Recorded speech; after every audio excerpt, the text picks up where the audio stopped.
you got these last year, for example, that thoroughly explain each of the physics courses, as well as my independent study astronomy AV course. Each trio of students, that is once again you guys, will give an overview of the physics courses. This is the nuts and bolts of your presentation that includes the following: a discussion of the goals of the class, a brief description of class activities, the importance of this class when aiming for acceptance into a competitive college, and what you may have personally gained from the course itself.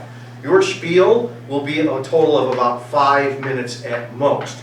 There may be some questions from the students after you give your spiel, but overall this takes a short period of time.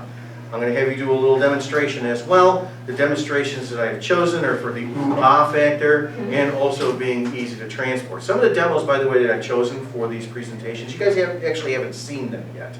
You'll see them in the second semester, so I will instruct you in their use ahead of time before you actually do the presentation itself.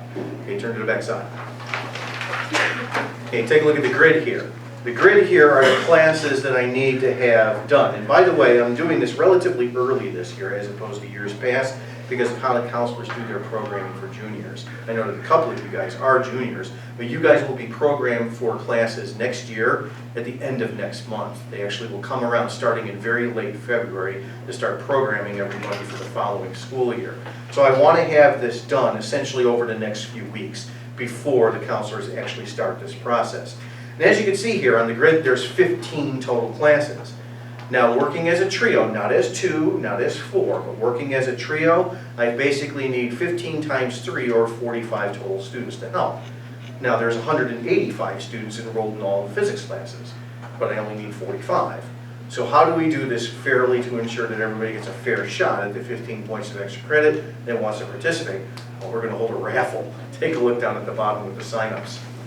So choose one student to be the representative for your trio. And by the way, when you triple up, it can not only be with people around you in this class, but people in the others honors classes, even up into AP or into regular, that's fine. I'll leave it you guys to pick whoever it is that you want to work with. But ultimately it is 3 people, not 4, not 2, but 3 people. Then choose that representative to come here on Tuesday. And there's no school on Monday, by the way. But you come here on Tuesday at lunch, and then at noon sharp, then I'm going to hold a raffle. I'm basically going to have you write down on an index card your name and the other 2 people in your group, throw all the index cards into a box, shake it all up, and then I'm going to draw 15 index cards. That's basically how it's going to work for a total of 45 students. If you are then chosen, you'll come back the next day on Wednesday at lunch, where we'll go through sign-ups for picking the class that you want to do and the procedures for getting this done. The presentations themselves, however, probably won't start next week. They'll probably just start the week after, such that we get them all done before the counselors come in and program the kids in late February. If you do not win one of the 15 slots, there will be an alternate means of obtaining this same 15 points of extra credit at the end of the school year. So if you want to participate and you're just not chosen in the raffle, don't despair. There's another means of getting this 15 points of extra credit at the end of the year. Okay? Question? Can you get double extra credit? No. You do the presentation, or you do what else I have chosen for the end of the school year to get this 15 points of extra credit. Okay? Any other questions? Okay, good. Easy enough. Put it aside, please. Take your notes.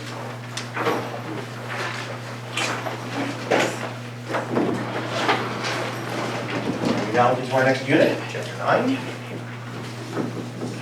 which is another basic quantity, momentum.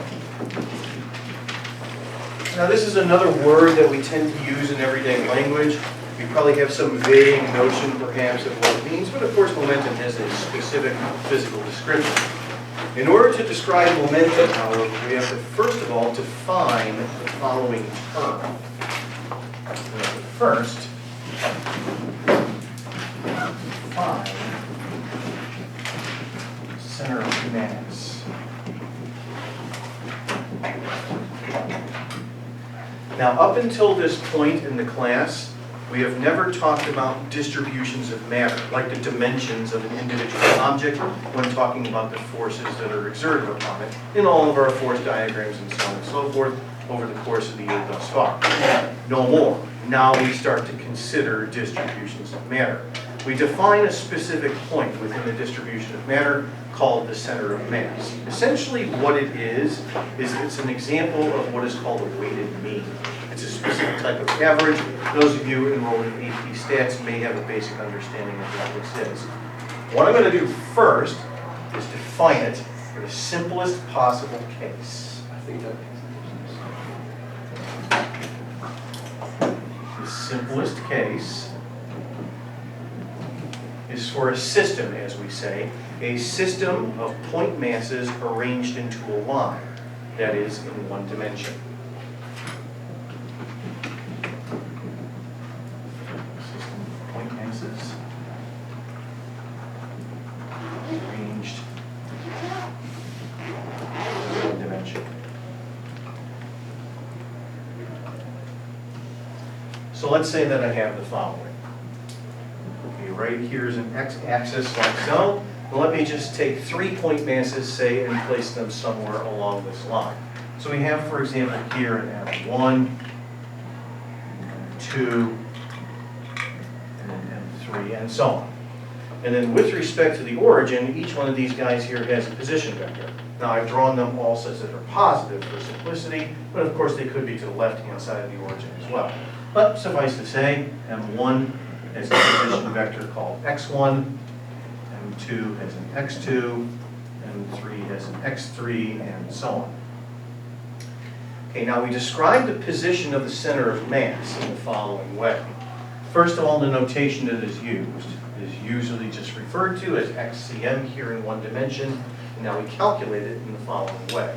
The first thing that we do is we take the product of each mass with its position vector, and then we add all those products together. So I'm going to have m1 x1 plus m2 x2 plus m3 x3 and so on. So m1 x1 plus m2 x2 plus m3 x3 and so on, like so. And then we divide that by the sum of the masses themselves. So just m1 plus m2 plus m3, etc. So as I said, those of you that have a little bit of familiarity with statistics, this right here is an example of a weighted mean. Once again, it's just a type of average. If you're not familiar with a weighted mean, don't worry, it's not a big deal, but it is an example of one. Okay, now rather than, by the way, writing out all those plus signs associated with all the terms, we of course shortcut the notation by just using summation symbols instead. So the notation that we'll see here for this one-dimensional case looks like this in the numerator of the expression, and like this in the denominator, where the letter I, remember, is referred to as an index. So the numerator of the expression is just simply m1x1 plus m2x2 plus m3x3 and so on, and then similarly in the denominator. Now that's for the one-dimensional case. If we have a two- or three-dimensional case, then we just have additional terms. We have a component for the position of the center of mass in the y direction, and if necessary in 3 dimensions, for the z direction as well.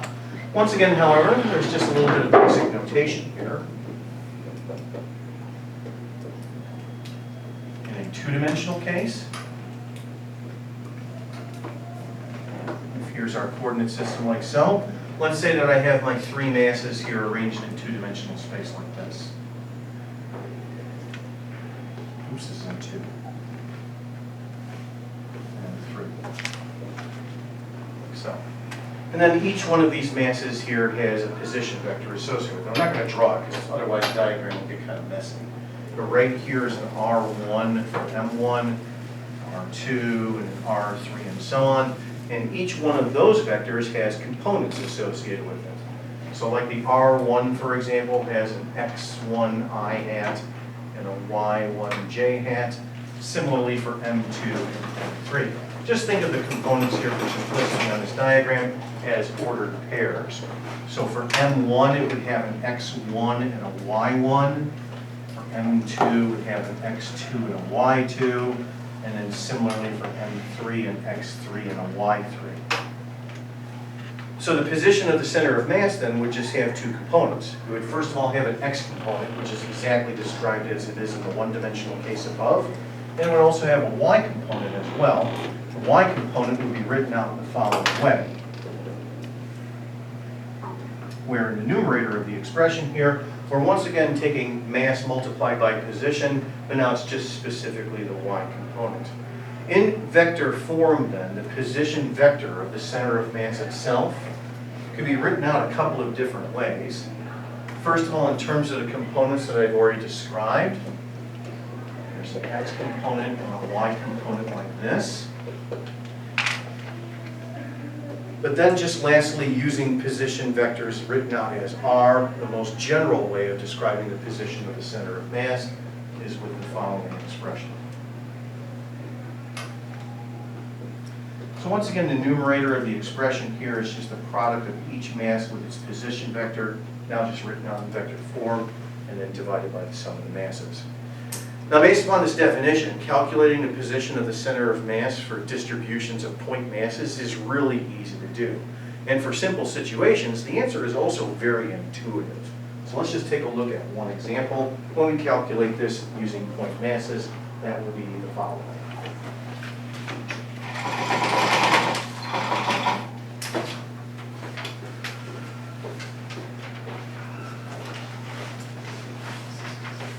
Sell your notes to your absent classmates.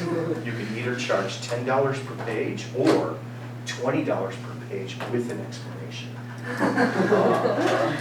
Or they could go online and watch. That's true. They can watch it online. Cover the carrot. Mr. Shock, are you a fan of the new schedule? Huh? Are you a fan of the new schedule? I think that the new proposed schedule has some problems associated with it. Are they still rioting out Probably. About 1,000 kids just walked out. there? Wait, did they actually leave the school?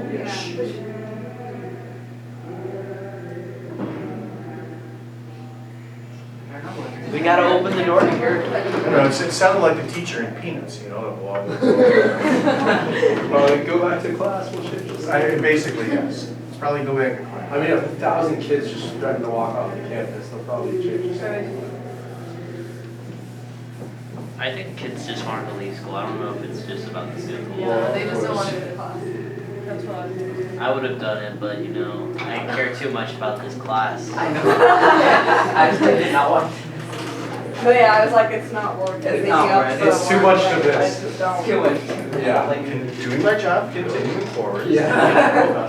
Okay, now, with respect to a simple distribution such as this, and there are just 4 identical point masses to keep it straightforward, once again, figuring out roughly, at least qualitatively, where the center of mass is pretty easy to do. So for example here, in terms of the x direction, where do you suppose roughly the center of mass is going to be? That is on the right-hand side or the left-hand side of this diagram? Right-hand side. Yeah, obviously on the right-hand side. And then what about here in the y direction, like so? Middle. Yeah, it's just going to be in the middle. So this is intuitively obvious, and calculating it out is pretty easy to do. However, the actual I hat, j hat form of what you end up with as the position vector for the center of mass, well, it depends upon how you define things. In other words, where do you put your origin? So I'll just simply define it like this. What I'll do is place my 3 masses right here, and the 4th one over here like so. And now let me just define some distances. Let's just call this distance here A, and then let's call this here B, and here as well. So, and once again, all the masses here are the same. So, Mr. Lee. And now the individual position vectors themselves for these objects, of course, I'm not going to draw. Instead, we'll just think of the components as ordered pairs. So they're making more noise by yelling at the kids than the kids are. you know, Loftus was encouraging kids to go. So here is, first of all, this object. Its component, first of all, in the x direction is just simply A, and then the y direction is 0. Okay, this guy over here is AB. This one here is A2B. And then the last one, this one over here is 0B, like so. And then just simply component by component, we calculate the position of the center of mass. So first of all, in the x direction, I'll just kind of start here in the lower right-hand side of the diagram and just work my way like so. I'm going to first have m times a plus m times a plus m times a, and then the last one is m times 0. This is once again for the x component. So you have 3 on the right, plus the 1 on the left. and then divide by the sum of the masses, which is 4m. Now when you add things together there in the numerator, it's just 3ma, but then divided by the total mass. Remember 4m, because they're all identical to each other. Cancel out a little bit, and this is 3/4 a. So yes, that's obviously to the right-hand side of the diagram. And then we do the same thing in the y direction. So in the y direction, we begin in the numerator of the expression by taking the product of each mass with its y component. So first of all, lower right, we're going to have m times 0, and then m times b, and then m times 2b, and another m times b, like so. We have to add them all together as I raise my voice. Like so. And I have to go up a few decibels here today, I think. By the way, we'll get the decibels later on this semester. Okay, I'm going to rush this a little bit. Take a look carefully. This is first m times 0, m times b, m times 2b, and then the last one over here on the left is also m times b. And then divide by the sum of the masses, which is 4m. If you simplify the numerator of the expression there, notice that it's 4mb. And we divide by 4m. 4m's cancel out, and we're left with b. So the position of the center of mass then in component form is the following expression. Like so. And it's intuitively obvious in the sense of what we roughly thought the center of mass should be before I started the problem. We're on the right-hand side of the diagram here in the x direction, and then basically in the middle of the diagram in the y direction. So the center of mass here is about here, like so. Notice that it's perfectly fine for the center of mass to be in a location where there is no mass. There's actually nothing there. It's empty space, yet that there is the position of the center of mass. Yes? For your formula there, how do you know it was mass times? Okay, so I'm taking in the numerator by definition, the product of each mass with its position. That's the definition. Once again, it's an example of what we mean. Now, why the definition itself is so important, I'm still getting to. Right now, we're just working with the definition itself. So calculating out the position of the center of mass or a distribution of point masses is trivial. There's nothing to it. But there's no such thing as a distribution of point masses. There is only a distribution of matter. So how would you go about finding, for a realistic situation, the position of the center of mass of this strange-looking green hose? Or the position of the center of mass of this stick? What you saw here is nothing more than an approximation. So how do we really do it? Are you going to join? Oh, okay.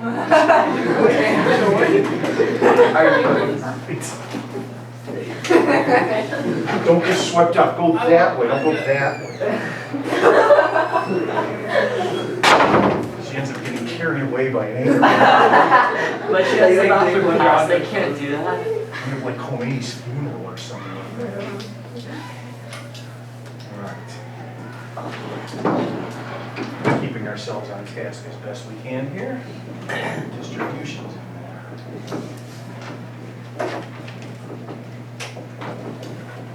Okay, to describe how we find the position of the center of mass of a distribution of matter, let's begin with this expression here, the most general way of writing the position of the center of mass in vector form. This expression here. Now, essentially what I have to do for a distribution of matter is the following. Let's say that right here is a coordinate system like so, and then let's say that I have some object. Like this. Now the denominator of the expression is actually the easy part. The denominator of the expression is just the sum of the masses of all of the particles, if you will, that make up this object. Well, that's just the total mass of the object itself, just obviously referred to as m. So the denominator of the expression is just simply m, nothing more than that. The numerator of the expression, however, is the tough part. Because what the numerator of the expression is saying is that we have to take a look at, first of all, an infinitesimally small amount of mass within the object. Right here, for example, is a little dm. And then, that small infinitesimal amount of mass has a position relative to the origin. Right here is the position vector r. And then what I have to do, according to the numerator of this expression, is take the product of these two and then add them all together. What that means is that the numerator of the expression becomes an integral. You end up with the following equation.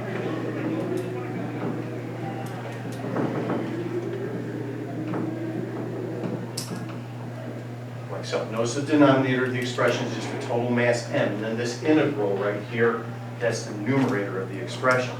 With this expression, we enter the wonderful world of what is called vector calculus. It is.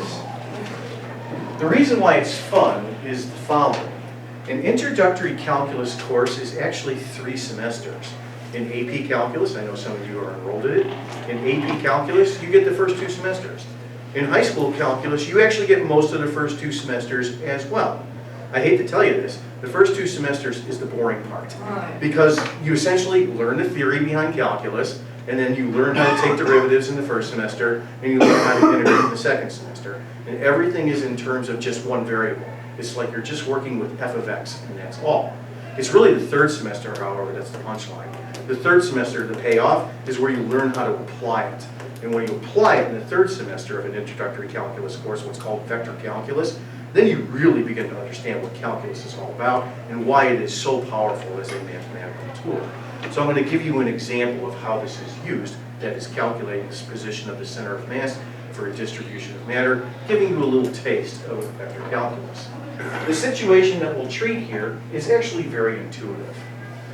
Let's say that I have a perfectly uniform stick. What that means is that one section of the stick is as good as any other. Let's take it. Quick,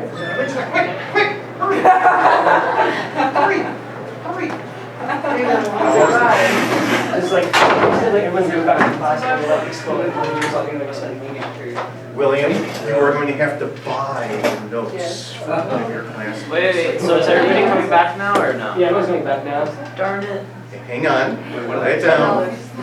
So I've got here a completely uniform stick. Now we're going to make an approximation. We're only going to consider the stick here to be a one-dimensional object. So in other words, it's only going to have length in this direction. We're going to ignore its thickness in this direction and its thickness in this direction. Now before I actually make the calculation itself, as long as the stick is completely uniform, obviously where is the center of mass of the stick? It's at the geometric center. And we'll prove that in just a few moments. Before I do, however, notice immediately that there is something physically significant about the center of mass. For example, if I take my finger, position it like so at the center of mass of the stick, then the stick will remain balanced on my finger. However, if I take my finger and I move it away from the position of the center of mass and then let go of the stick rotates. So immediately there is something physically significant about the position of the center of mass. Let's take a look at it in the following way.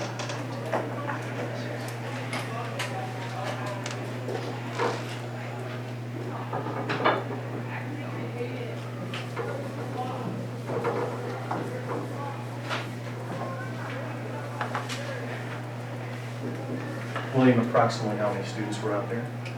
Basically everybody, like all the schools out there, except for Students and teachers, please everybody go back to class.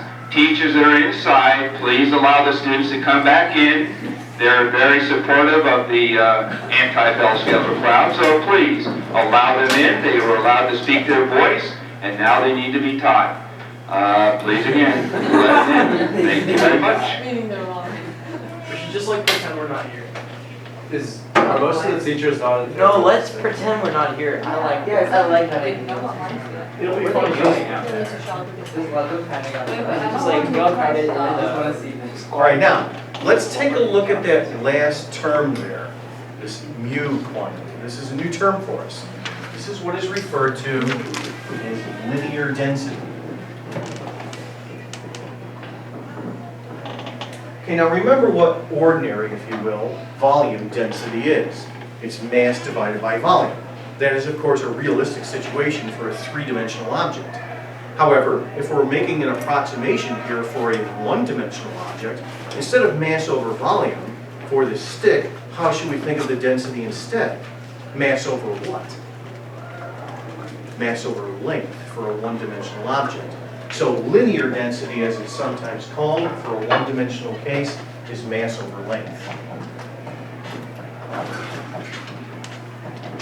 Okay, now here's how we're going to set up the problem. Okay, first of all, I have a coordinate system like so, and then I'm going to position my stick right here.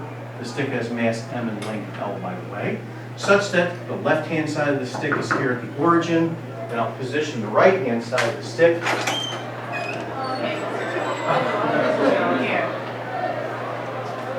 Hey guys. Darn it, you guys had to come back. Wow. What? Nothing. Now, the other students, by the way, are going to be charging you for their notes. $10 per page, $10 per page with an explanation. I charge $100 for an explanation. With the right-hand side of the stick here, the distance L away. Okay, now, we have to construct the following integral.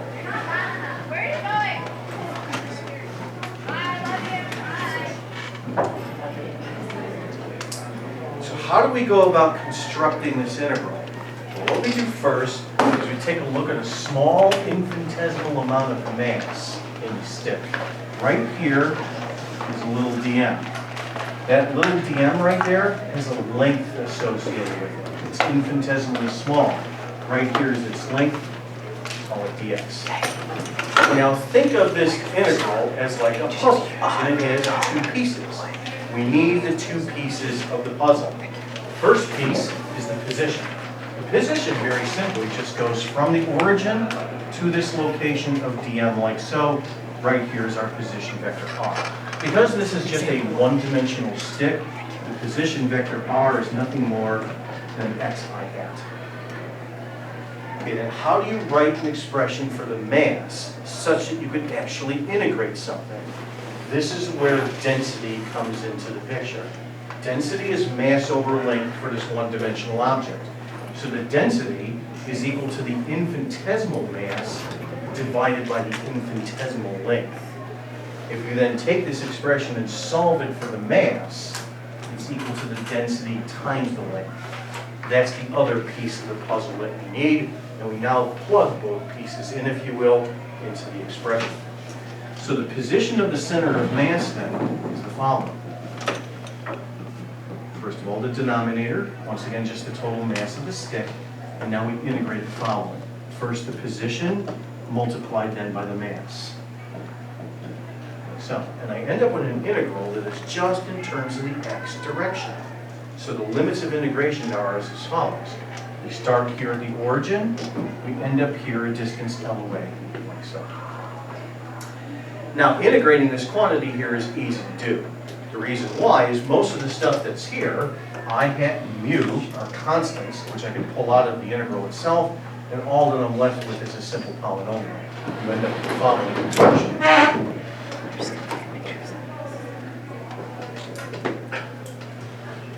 So we pull those out of the integral.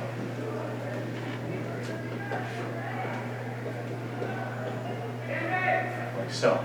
And what we're actually integrating here is nothing more than x to the first power. And remember how you perform an integral.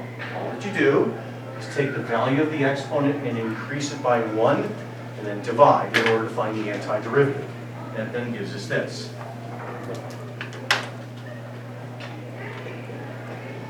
So, and then we evaluate this between 0 and L. So to finish, we take the L and plug it into the function first, and we'll get an L squared here, and then minus 0 when it's plugged into the function, such that you ultimately just end up with this.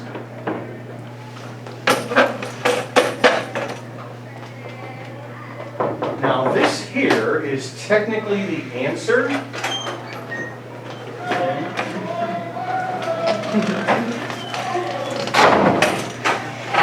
This here is technically the answer, but then you're looking at this and you're saying to yourself, okay, well, where is that in the stick? Once again, this is where density comes into the picture again. Think of the density now as the total mass of the stick divided by its total length. Watch what happens when I plug that into the expression. So the position of the center of mass now is going to be the following.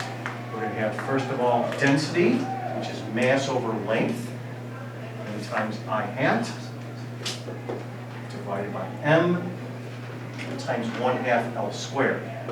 If you do a little bit of canceling here, the m cancels like so, as does one of the L's, like so. And then if you kind of clean up what's left, like this. Now, is that the geometrical center of the stick, as we all intuitively guessed a few minutes ago? Yes, it is.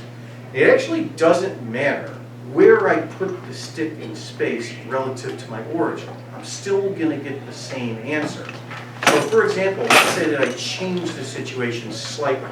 Let's say that instead of positioning the stick as I did up on the top board, let's say I position it instead like this.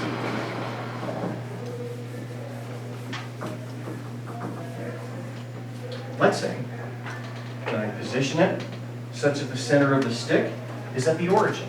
So I put it like this instead. So this side of the stick is negative L over 2. This side of the stick is positive L over 2. Everything about the setup of the integral is identical to what you saw me do a few minutes ago. That is getting to this step right here, except now what's different? The limits of integration, that's right. So now the limits of integration are from negative L over 2 on the left to positive L over 2 on the right-hand side. When you integrate the quantity, you get exactly the same thing as we did a few minutes ago. But watch what happens now with the limits. But first of all, the integral itself. After you find the antiderivative, it's once again this.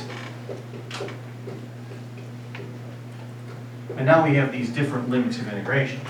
So watch what happens when you plug in these new limits. If I plug in the L over 2 into the quantity first, you get L squared over 4.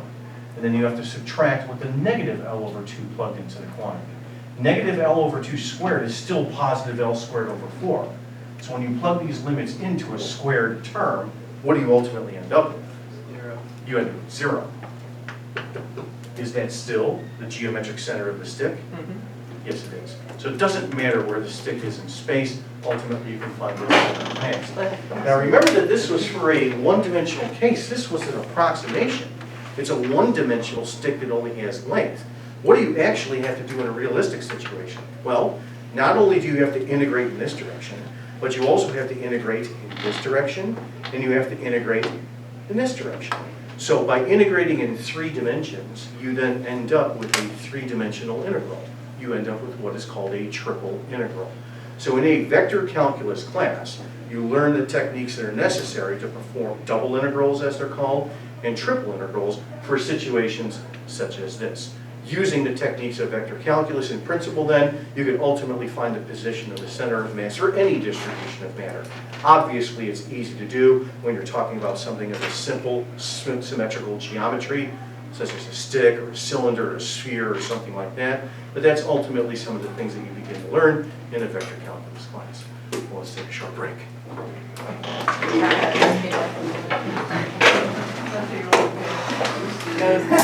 Okay, now, who is absent? There are some absent kids.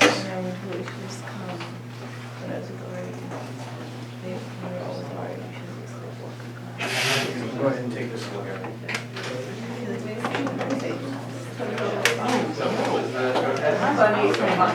About this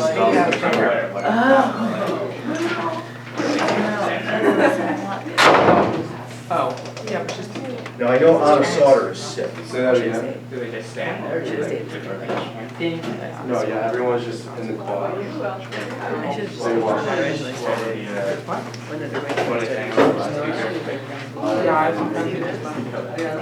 The tree people. I never take the moment. The moment by its. I got it. Oh, yeah? And everybody? They were forced out? Just like.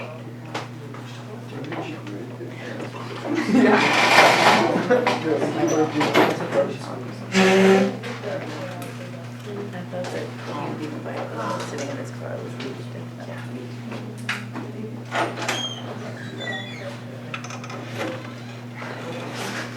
Just see these kind of. Who are we missing? Oh yeah, Sean. He did. And of course, on No, I was gonna be like, I don't think that even crosses your mind. Griffin? That's a matter of people. Oh no, what a bitch. At least that's what I heard. I hate people like that, sorry. What were they talking about? It could be something. Yeah, it's not. What, talking on? Okay, yeah. No, Even like the last day of school, you know. I'm looking forward to that day. which way? Towards the, towards the. I wish you. I applied for housing. Oh, that's one. Okay, yeah. No, I'm pretty excited. Do you plan to get like an apartment? Well, I already have a house there, but I can live in.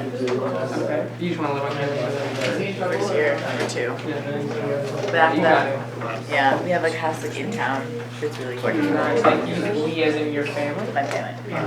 But it's like, That was probably a big.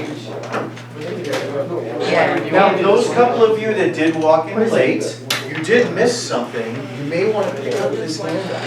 Sorry. What? Sorry about that. Yeah. Yeah, let me get press the story. I'm the top. Absolutely, It's 100%. two pictures. Okay. No, I get it, believe me. Oh, What is it? I think with this. I was serious. What is it? Yeah, and then, I want to totally want to do do it. with us. Huh? Oh, Mia wanted to do it. Mia wants to do it with us? Remember last time she said that? Oh, okay. So I prefer Shoggot. Okay, that's not One good. Shoggot, So you can get Yeah. brought or whatever. Oh yeah, I remember this. People went around What and is this? What is this? Yeah. yeah. What do we have to But it's a raffle, so not There's all everyone gonna gets. be blasted Ah. on social media. Let's go to my sister's in the class. next 5 minutes if it hasn't already been done. It's already on, there's so many Snapchats. Yeah. Oh, I what? was supposed What? I don't wonder, I was like. Mine won't post. Yeah, I know. Stupid Snapchat. Yeah, It's probably overloaded with everyone. I don't use there's Snapchat. Julie, everyone. It's so exciting though. It's just another It's time so waster. important. It's another time waster. It's true. What do we have to do? It's, you have to find Guys, 3 people, right here. Nash is really boring. Okay, now, Just screw kidding. you. No, What no, are you no, doing, no, Kevin? no. Just kidding. And then you're gonna My phone write things that are awful. Nash, you wanna come with us?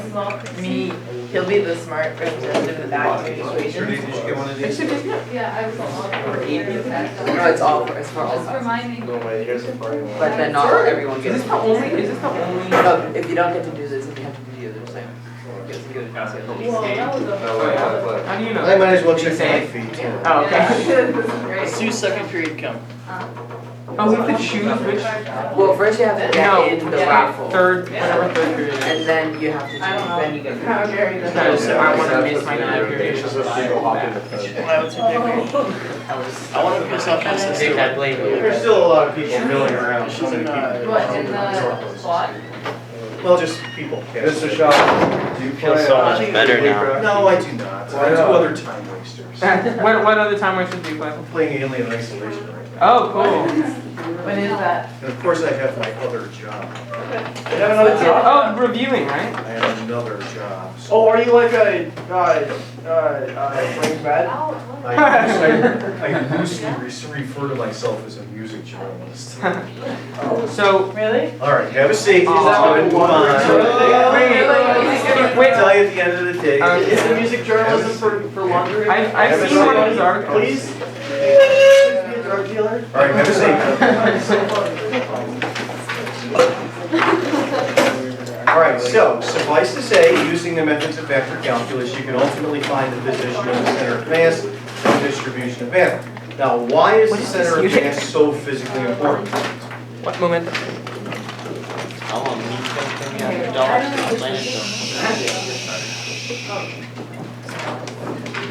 Okay, now I'm going to tell you right now, this right here, the next portion of today's lecture is the most important part of Chapter 9. It's essentially the heart of Chapter 9, so pay close attention. In order to answer this question, what we're going to do is picture a system. That system is going to be nothing more than this weird-looking green hose, which I'm going to use as a demonstration tool in just a few minutes. So let's consider this as our system. Now, the position of the center of mass of the system, I'm going to initially write out by just using the summation symbols. So not the integral that you just saw. The easiest way to understand the answer to this question is to begin with the position of the center of mass written out the following way from a little bit earlier today.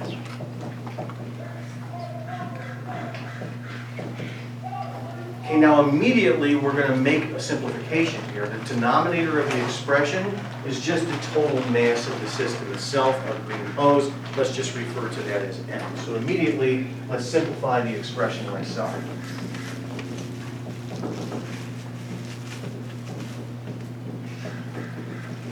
And now what I'm going to do is go from this description of position to a description of velocity and then a description of acceleration. I'll just do that by taking derivatives with respect to time. So remember, if you differentiate position with respect to time, you get velocity. If you differentiate velocity with respect to time, you get acceleration. So let's take our first derivative. So derivative with respect to time. And you end up then with the following equation. You end up now with a description of the velocity of the center of mass.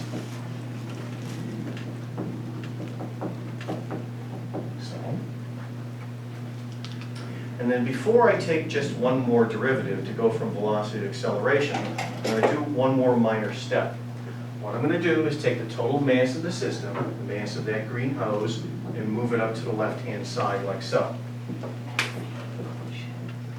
And now when I do, we have here a new quantity, mass times velocity. Mass times velocity is given its own name. It's called linear momentum.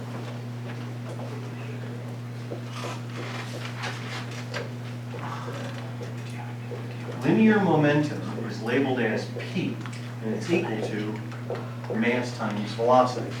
Now, exactly what is it describing? Well, the easiest way to get a handle on it is how Newton himself thought of the quantity. He pictured momentum to mean the total quantity of motion. The total quantity of motion actually depends upon two things.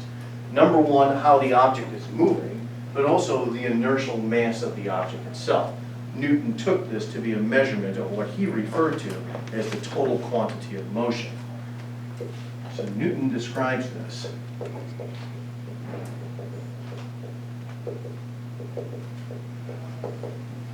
The total quantity of motion.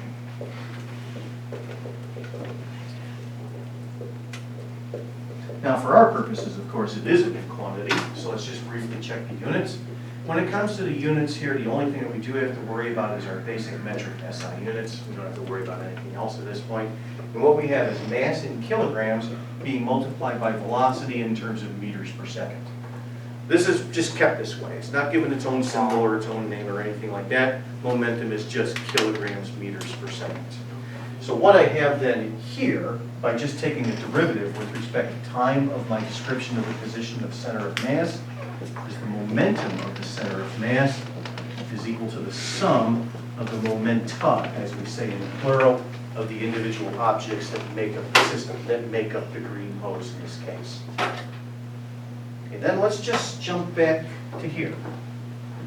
Now what I'll do is just take one more derivative with respect to time.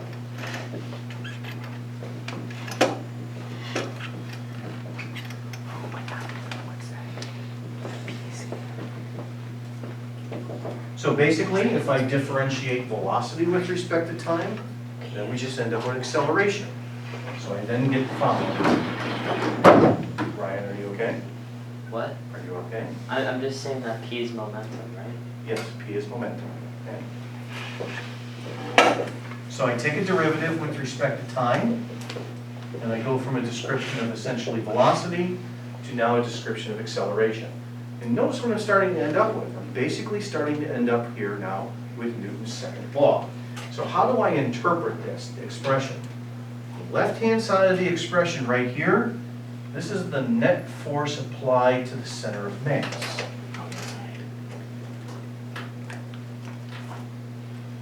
And then what is the right-hand side? Well, the right-hand side, first of all, right here, that's the net force on an individual particle that, for example, makes up the green hose. And then right here, we just add it all together. So this is the net force on a particle. And we just add it up. So essentially what the right-hand side of the expression is just the sum of the forces that are acting on all of the particles that make up this green hose. All of those forces that is acting upon the particles that make up this green hose, they basically fall into two broad categories. One category is referred to as internal forces. In other words, how do you describe all of the forces that occur between all of the atoms and molecules and blah, blah, blah that make up this object? So for example, this piece of the hose exerts a force on this piece of the hose and so on. All of those forces are referred to as internal forces. And then external to the system, we also have, for example, the force of gravity acting on the hose here as a whole. So those particular types of forces, which have nothing to do with the object itself, those are referred to as external forces. So the right-hand side of the expression is the addition of those two things, internal forces and external forces. There's a specific way in which we write this. It's written in the following manner.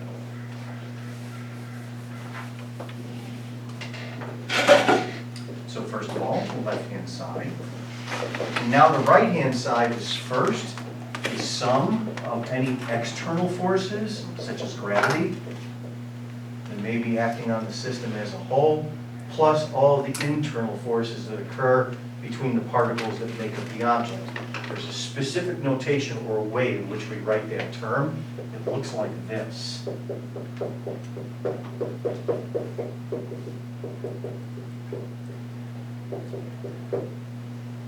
So take a moment to write it down and I'll explain what it means.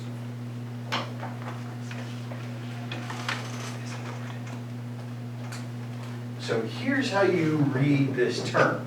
Consider the simplest possible case. The simplest possible case would be a system that consists of two particles. So here's particle number one, and here's particle number two, and they exert internal forces upon one another.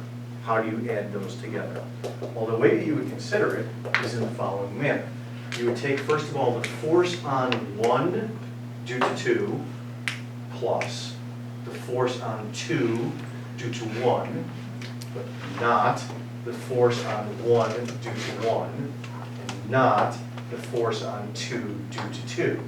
In other words, you just have the force on one due to two, like so, plus the force on two due to one, but not the force on one due to one, and not the force of two due to two. In other words, you just have one pushing on two and two pushing back on one, and that's it. Now, if you think carefully, what is the sum of all of those internal forces and why?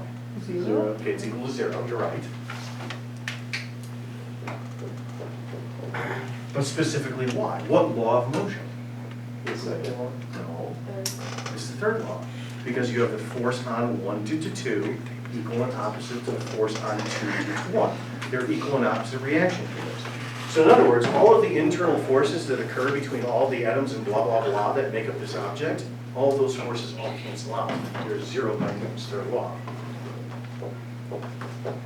And now, pay close attention. Here's the punchline.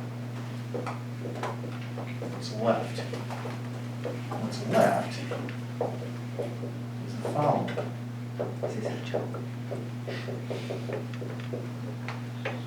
What does this expression say? Well, any external force that is applied to the object as a whole, mathematically it behaves as if it's only applied at one point. It behaves as if it's only applied to the center of mass.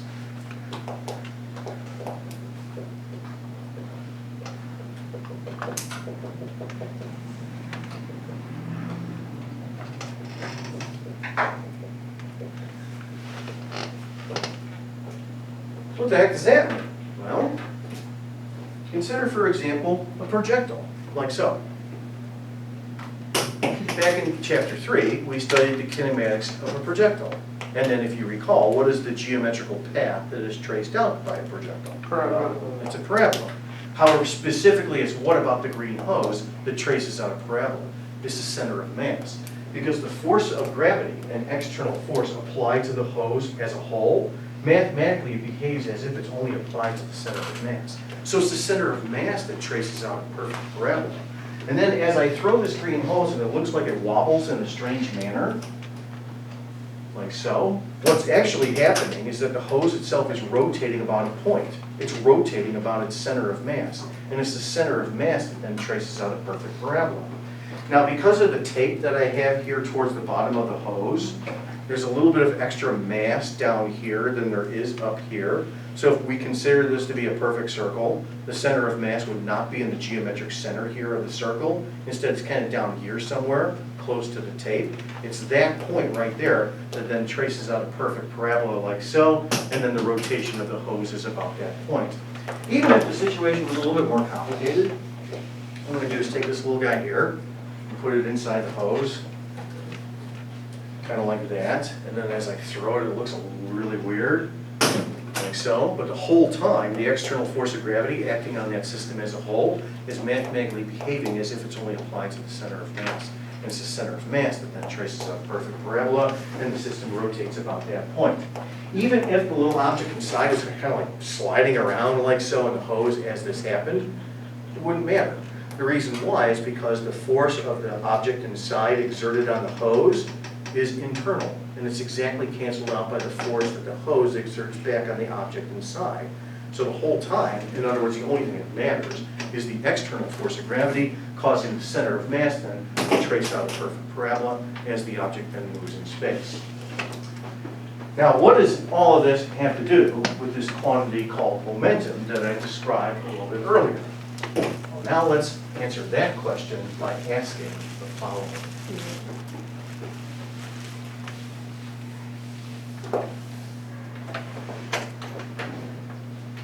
What happens if the sum of the external forces was equal to 0? Well, the left-hand side of the expression is still the net force exerted upon the center of mass, but now it's equal to 0. In other words, the acceleration of the center of mass is equal to 0. If the acceleration of the center of mass is equal to 0, what can we then say about this quantity from one step prior? In other words, if the acceleration of the center of mass is equal to 0, what can we say about the velocity of the center of mass? Constant. It's a constant. And this is our new quantity, momentum. If the momentum of the system is a constant, it's a conserved quantity. This is referred to as conservation of linear momentum.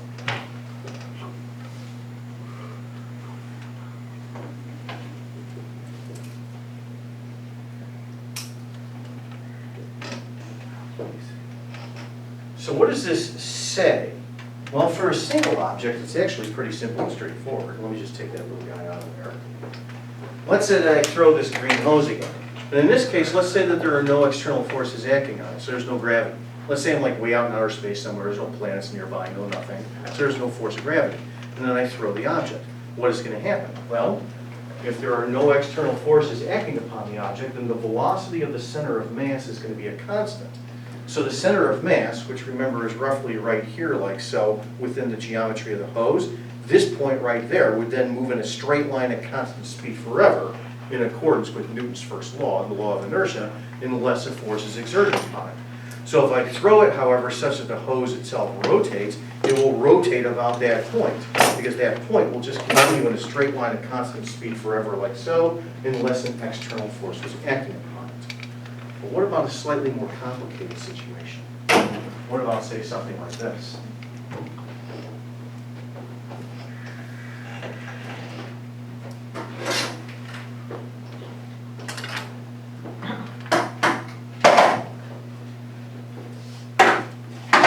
Let's say that I stand on a skateboard, like so. And what I'm going to do with this skateboard is use it as a means of trying to simulate it. a frictionless surface. So now I'm standing on a horizontal frictionless surface. So then therefore, the sum of the external forces acting on me and the skateboard as the system is equal to 0. There is no friction horizontally, and the normal force upwards is canceled out by the force of gravity downwards. So then therefore, the acceleration of my center of mass, which is, by the way, roughly right here in the middle of my body, the acceleration of my center of mass is equal to 0. So therefore, the velocity of my center of mass is a constant. But I'm just standing here to begin with. So right now, the velocity of my center of mass is 0, which means it has to be 0 the whole time. Therefore, the position of my center of mass is never going to move. So for example, if I do this and shift back and forth like this on the skateboard, the whole time that I'm doing that, exerting a force on the skateboard and it exerts a force back, all of those are internal forces. They all cancel each other out. The whole time, the position of my center of mass never moves because there are no external forces acting upon me. Now let's make the situation even a little bit more complicated. I need a volunteer. Henry. Henry's going to ride the other skateboard. Oh, no. Come on. Zach? No, I thought Zach's going to ride the other skateboard. He'll stand on the skateboard and face you guys. Notice he exerts external forces on the desk in order to get on the skateboard. Now I'll exert an external force on the floor so I can safely get on my skateboard like this, and now we'll be connected by means of this pole. Okay, now, once again, we have a horizontal frictionless situation here. That's what we're trying to simulate with these skateboards, which means that there are no external forces acting on us. Acceleration of the center of mass is 0. Velocity of the center of mass is a constant. Velocity of the center of mass is 0 to begin with, however, because we're just sitting here, which means that the position of our center of mass never moves. Now, I'm heavier than he is, so then therefore the position of our center of mass is closer to me than it is to him. It's maybe roughly right here where the black tape is. The black tape relative to the floor is not going to move provided that there are no external forces if, for example, he and I just slowly push each other apart on the pole. Like so. When we did that, the forces that we exert back and forth, they're internal. They don't matter. They all cancel out. The whole time the position of our center of mass relative to the floor never moved. And now let's pull together and collide. And we collide right here at the center of mass. Now notice, by the way, that we are in fact shifting a little bit as this happens. In reality, there is a little bit of friction, of course, between the skateboards and the floor. There is a little bit of external force. But if we ignore that, the whole time as we push back and forth in this manner, the position of our center of mass never moves. Thank you very much. And now he exerts a force on the desk that's external to the system to safely get off of the skateboard, and I do the same thing, like so. Let's give this demonstration some numbers, shall we? I'm just going to say a round of applause.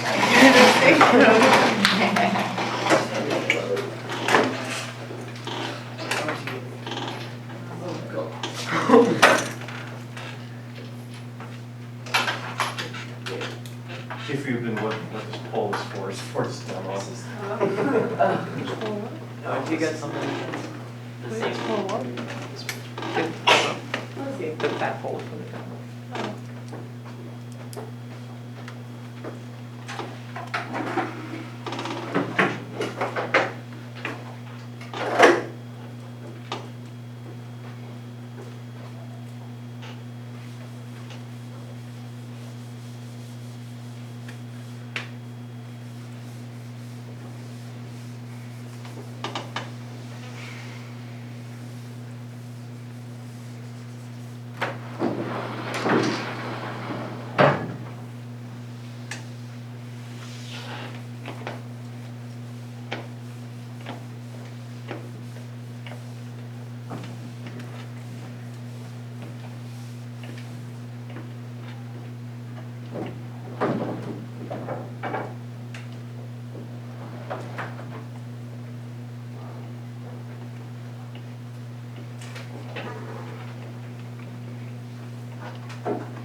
Okay, now we'll ignore the mass of the pole here. So then therefore we just have two people which we'll think of as point masses.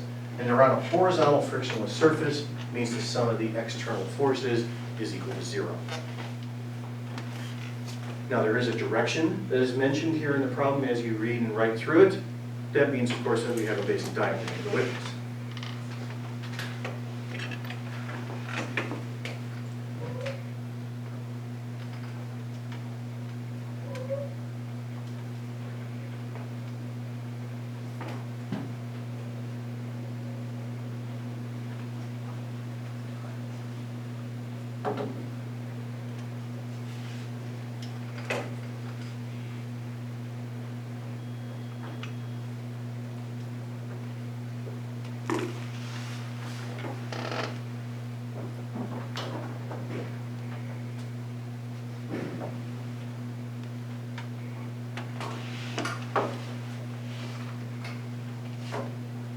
All right, before they start moving around in this problem, let me set it up in the following way. So first of all, we have a little coordinate system here like so. And what we'll do is we'll put the less massive person at the origin. So let's say that M1 equal to 50 kilograms is here at the origin. The position of that person, X1, is equal to 0. And then the more massive person, we'll say, is over here to the right-hand side. That's M2 equal to 75 kilograms. The position of this person relative to the origin X2, that's equal to 10 meters. Okay, now here's essentially the basic physics, if you will, of the problem.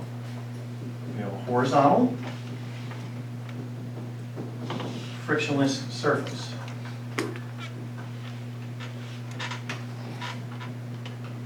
So then therefore, the sum of the external forces is equal to 0.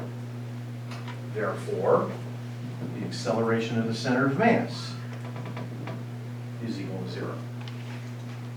Therefore, the velocity of the center of mass is equal to a constant.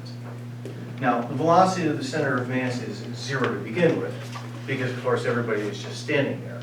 So then therefore, if it's a constant, it has to be 0 the whole time, which then means that the position of the center of mass never changes.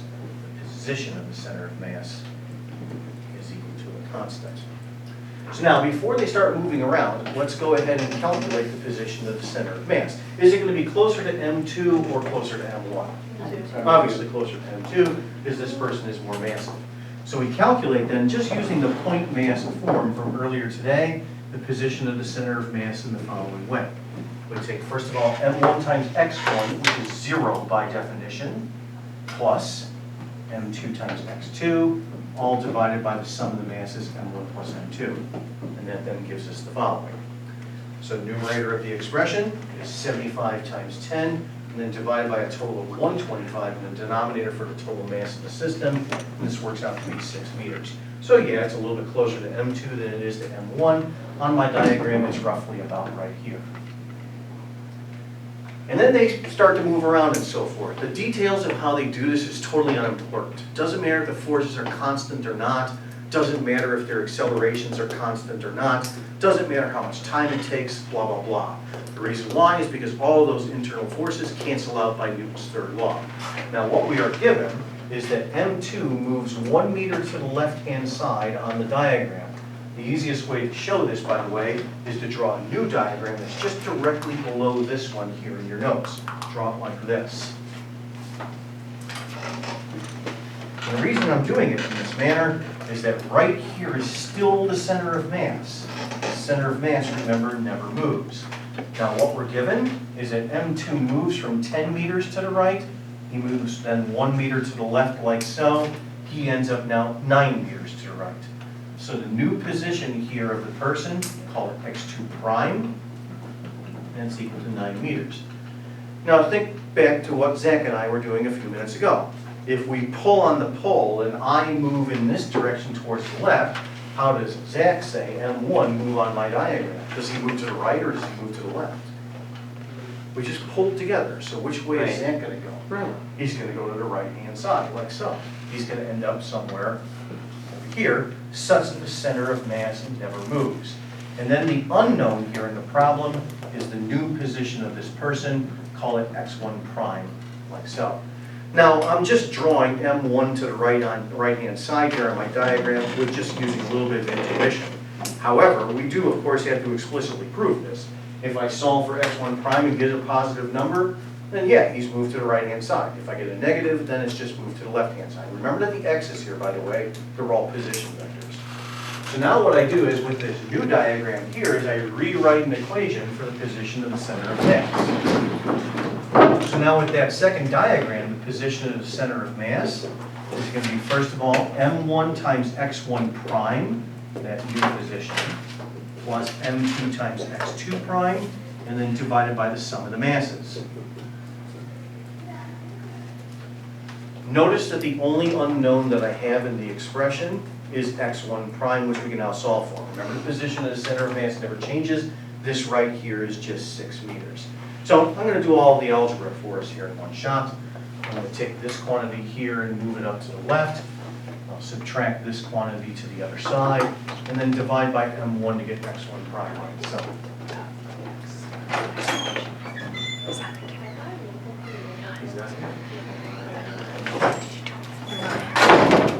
so taking that expression and solving it for x1 prime, in the interest of time, I'm going to do the algebra in one shot.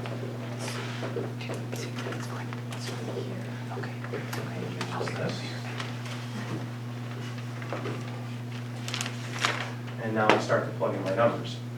So in the numerator of the expression, first of all, is a total of 125 times 6. So 125 times 6.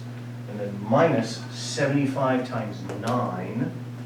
75 times 5. And then all divided by m1, which was 50. And that turns out to be a positive number. So yes, m1 does in fact move to the right-hand side, and it turns out to be 1.5 meters. Then we get to the last portion of the problem. It says, where do they collide? And I asked you this a few minutes ago when we did the demonstration, and everybody immediately told me that we collide at the center of mass. That's true, but how do you show it? You show it in the following manner. Once again, draw one more diagram. We'll do so directly below the other two again. Let's draw like this. Now, once again, the center of mass, remember, never moves. So the center of mass is still right here on the diagram. Now, when the two people, M1 and M2, collide, they have the same position. We don't know what that position is as of yet. We're trying to find that. But I'm going to draw both of the people here at the center of mass, M1 and M2. And what's unknown about them is their common final position. They're in the same location because they collided, but I don't know what this position is. Let me just give it a name. I'm going to call it x prime. So what I want to show is that in fact x prime is the same thing as the position of the center of mass. I want to show that it's 6 meters. Here's how we go about doing that. Like I did for the other steps in the problem, all that I do here now with this last diagram is just once again rewrite an equation for the position of the center of mass. But watch what happens when I do. So first of all, I have m1 times x prime plus m2 times the same x prime, and then divided by the sum of the masses. Like so. Lena, you have to stay with me. Watch what happens in the numerator of this expression when I factor out the x prime from both terms.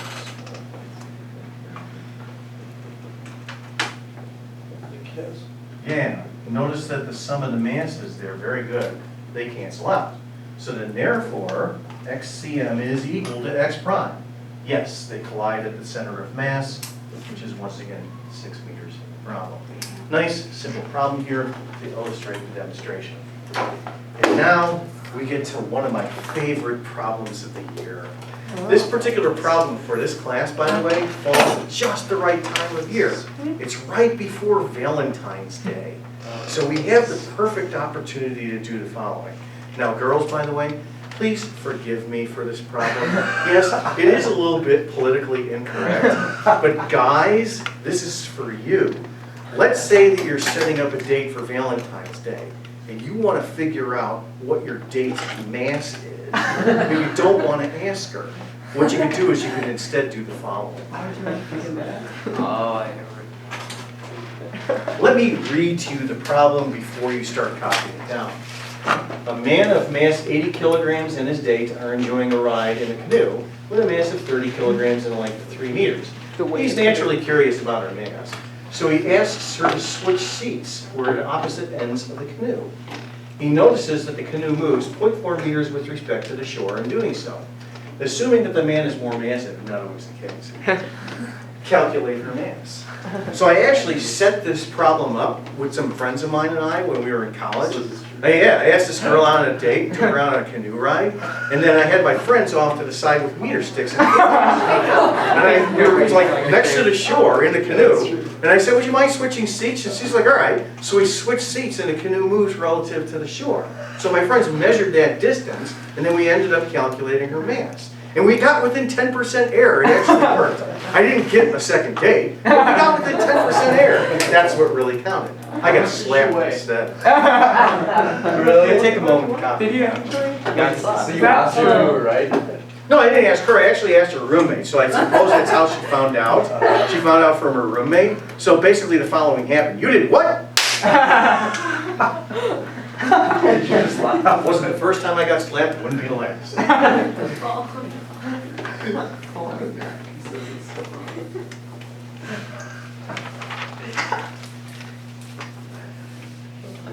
So you Now, all kidding aside, it's actually the same problem as the last example, a slightly more complicated motion, but now we're also going to consider the mass of the canoe.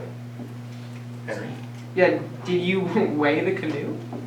Oh, yeah. So we had to know the mass of the canoe ahead of time. My friends had to make the measurement of how far the canoe moves. We did that with cameras and meter sticks and stuff. So we actually just kind of a rough estimate, but it actually worked. We got within 10% error. So was it your idea, or were they like, hey, you're doing this, why don't we just... Oh, no, it was all my idea.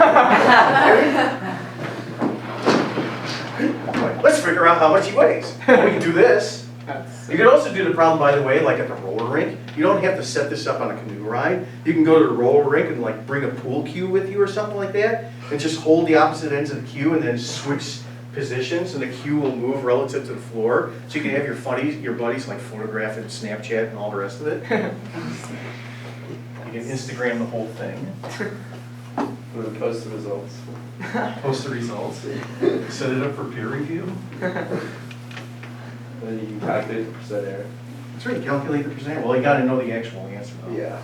That's where some problems may come in, as I discovered. Was it worth it? Oh, absolutely. Well, that's important. So, girl, sorry, I'm being politically incorrect here.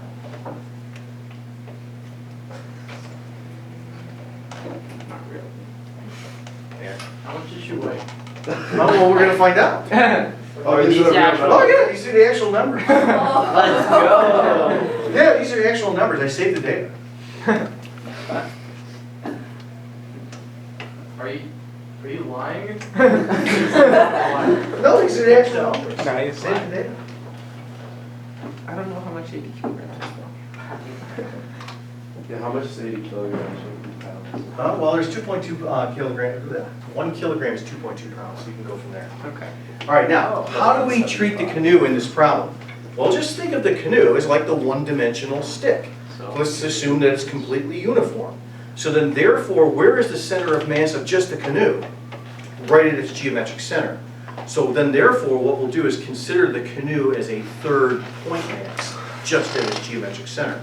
So we're going to have 3 point masses in this problem, in other words. The 2 people plus the canoe itself, which we'll think of as a point mass at the geometric center of the canoe. That's how we begin to set this up. Other than that, it's essentially the same physics as the last problem. Here's then how we proceed in solving the problem. Okay, first of all, what we'll do is we'll position the lighter object, like I did in the last example, at the origin. Just assumes that, or this is done rather, just so we don't end up with negative numbers when we eventually calculate stuff out. It's just an easier way of doing things. So I'm going to put M1 here, and this is the unknown. That's the mass of the girl. We're going to position her at the origin. Okay, and then we have the guy over here, M2. His mass is 80 kilograms.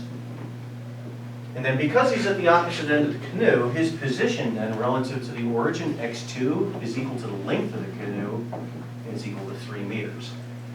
And now we have the canoe itself, which we consider to be a third point mass at the geometric center of the canoe. So right here now is going to be an M3. So M3, the mass of the canoe, is 30 kilograms. And the position then, x3, is just half the length of the canoe. It's just the center of the canoe. x3 is equal to 1.5 meters. Okay, now like in the last problem, we begin by just writing down an equation for the position of the center of mass. Before we do, kind of roughly on my diagram, where is it going to be? Is it going to be in between M1 and M3, or in between M3 and M2? M3 and M2, because what we're given in this problem is specifically M2 is greater than M1. That's important. There are actually two solutions, by the way, to this problem, depending upon which way the canoe moves on the diagram. That's dependent upon which mass is bigger. We're given in the problem that M1 is greater than M2. So the center of mass is going to be somewhere in here. Let's see if we can figure out where it is. So like in the last problem, I begin by just writing down an equation for the position of the center of mass. This is going to equal M1x1, which is 0, plus M2x2, plus M3x3, and then all divided by the sum of the masses. Notice in the expression, however, that there are two unknowns. We don't know what M1 is, so we can't find the position of the center of mass. But yes, because M2 is greater than M1 in the problem, the center of mass is going to be somewhere over here. At the end of the problem, we'll figure out exactly where it is. Okay, now here's the tricky part. Two people switch seats. And it says in the problem that the canoe moves 0.4 meters with respect to the shore in doing so. Which way on the diagram does the canoe move?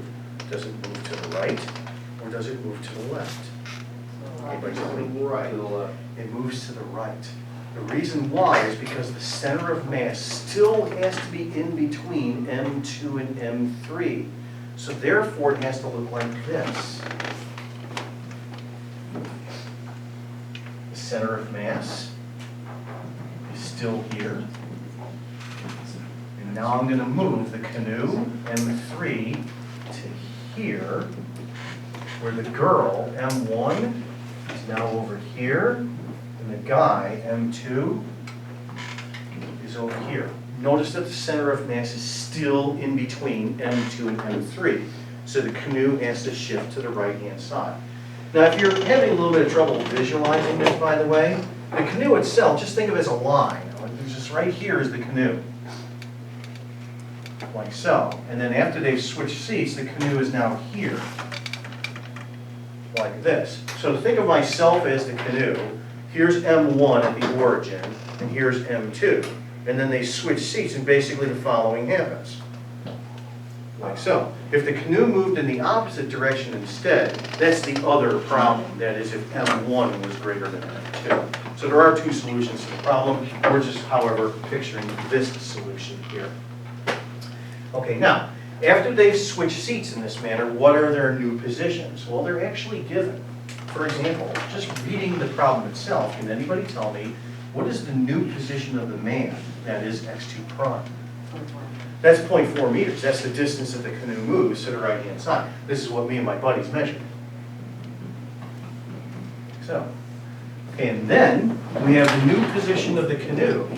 Right here is an x3 prime.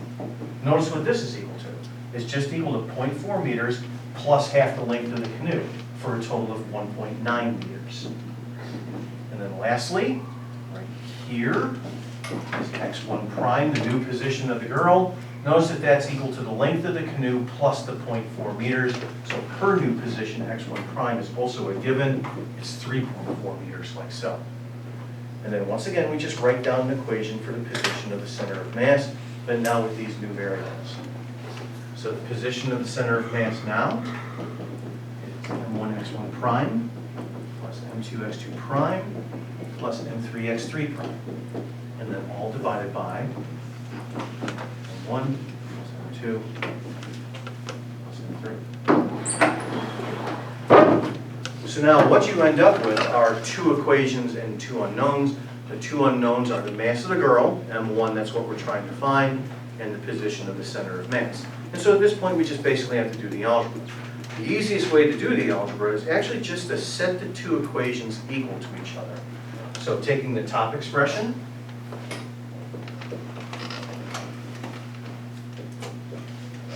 like so.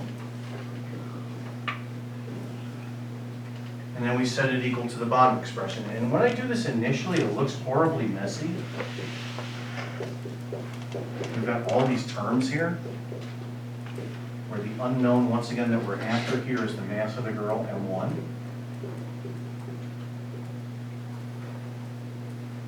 But if you look at the expression carefully, what actually happens to the denominator of the expression?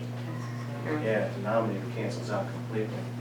So when I cancel out the denominator of the expression like so, the only unknown that's left is the mass of the girl, M1. That's right here. And then at this point, we just solve for it. So first I've got these guys here on the left.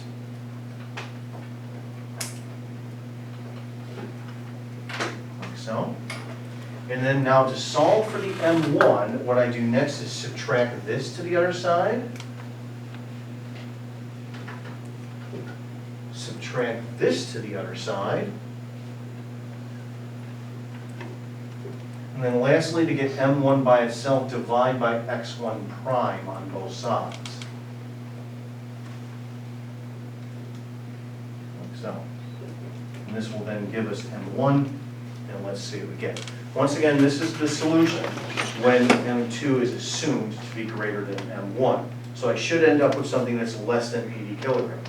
Let's see if I do. So punching in the numbers here appropriately.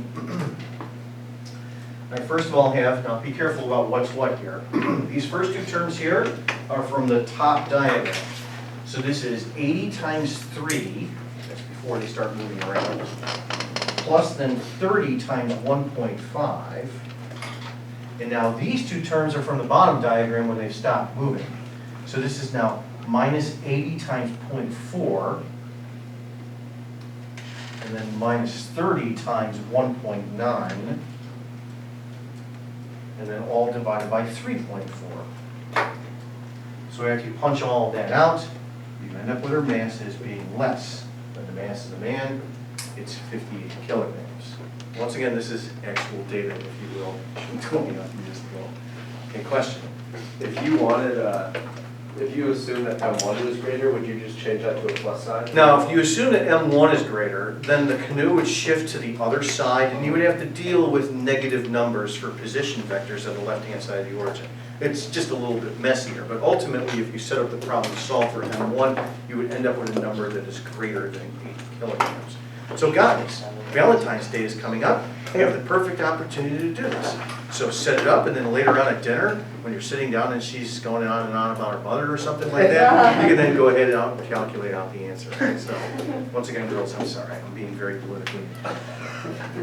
Okay, last thing about the problem, however, notice is that we actually never did calculate where the center of mass was to solve the problem. We just ended up with our answer. But I began the problem by assuming roughly where the center of mass was. Let me just finish the problem by actually calculating where the center of mass is and show how it relates to the diagrams above. By the way, is this a real problem that I actually do this? I was wondering why you would do that. Well, in theory, you can do it. Okay, now, the easiest way to go about doing this is now to take the mass M1 that we now know, just go back to one of the position equations from earlier. I just kept this one here before they started moving around, and I'm just going to plug everything in, and let's see what we get as the position of the center of mass. So, plugging those numbers in. I have here first 80 times 3, which is 240, plus then 30 times 1.5, which is 45. And then divided by now 58, remember that's the mass M1, plus 80 plus 30. So the total mass is 58 plus 80 plus 30. And that works out to be about 1.7 meters. So notice how that relates to my diagrams. Before they start moving around, here was 1.5 meters, so there's 1.7 meters like so. And now on the diagram below, remember this was the tricky part, remember that this distance here was 1.9 meters. So there's the 1.7 meters like so. Yes, the center of mass is in between M2 and M3 the whole time. That means that yes, the canoe had to move to the right-hand side. Okay? question.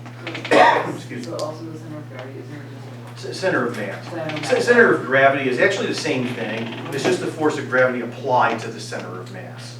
So the center of mass is just like the 0.4 meters plus the actual distance divided by 2? Or is it just that happens? That's just a coincidence. That's just a coincidence as to how it worked out. Don't try to look for a pattern in the numbers in that manner. We just calculate out the position of the center of mass and then do the algebra as is necessary. Somebody else had a hand up, something. Yeah, so it was about the center of gravity.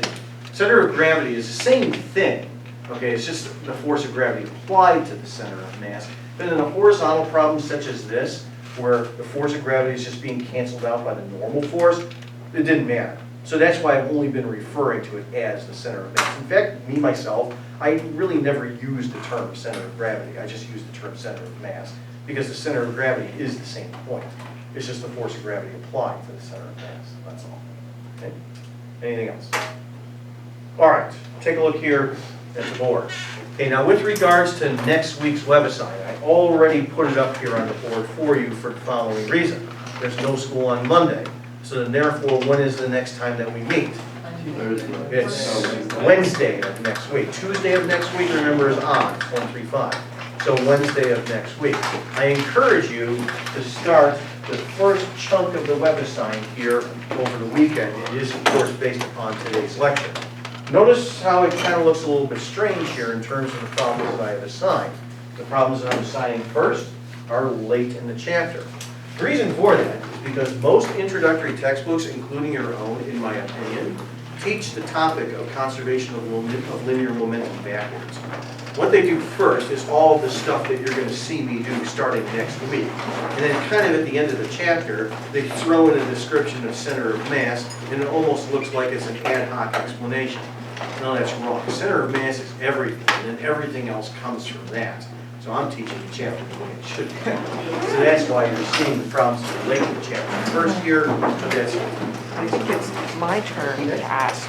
Can I say? All right, good job in paying attention today on a very tough day here at the end of the school day, with all the craziness that's going on at this place right now.